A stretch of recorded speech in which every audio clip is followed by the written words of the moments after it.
Bet anywhere with TVG. When I'm close to a horse, I'm loving it. Just one heart. Your horse and I make one heart, right? You connect like that. You don't go with a horse every day just to do the same thing. It's not just going around the track. You prepare, you put your mind in business, and just try to win the race. And then you win. That's a big reward, right? That's what you're looking for, the winner. 34-year-old Ruben Peralta is an exercise rider at Woodbine. It's a demanding craft, one that he's been honing his skills at since he was a young teen in his native Peru. I've been doing it for years. Since I was 12, 13 years old, I was breezing horses, and I don't even count. I go with the action, right? For Peralta, the racetrack was the action. He was a professional jockey in South America for over a decade and won hundreds of races.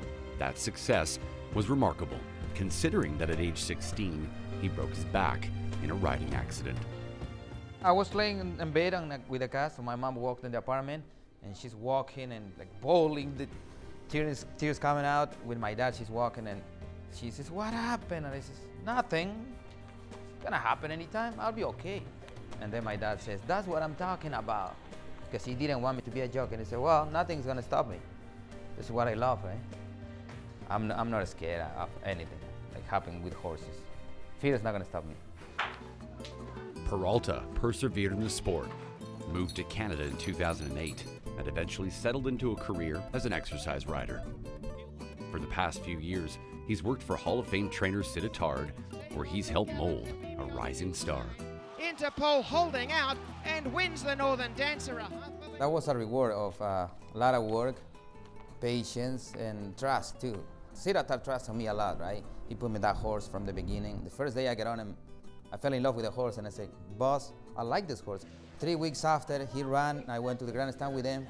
I put 100 across the board, and I show him, "Look, this is how much I love this horse." Then he said, "You are nuts, 17-1, you're nuts. We got beat by this, right? But I still get some money back." Peralta earns his money in the morning, where success in getting a horse fit to race is measured in hitting set times at set distances.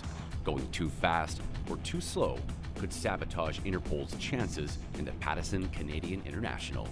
As a former jockey, Peralta's keen sense of time helped him get the big horse ready in textbook fashion.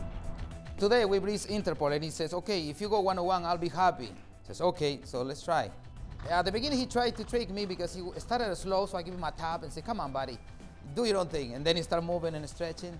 So I hit the wire and I said, "Okay, it's all good." So I forgot to ask the time. And then Sid says, "Do you get the time?"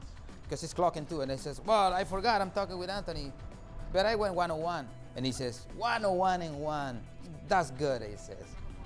And with Ruben's job well done, Interpol is ready to go in today's Pattison Canadian International.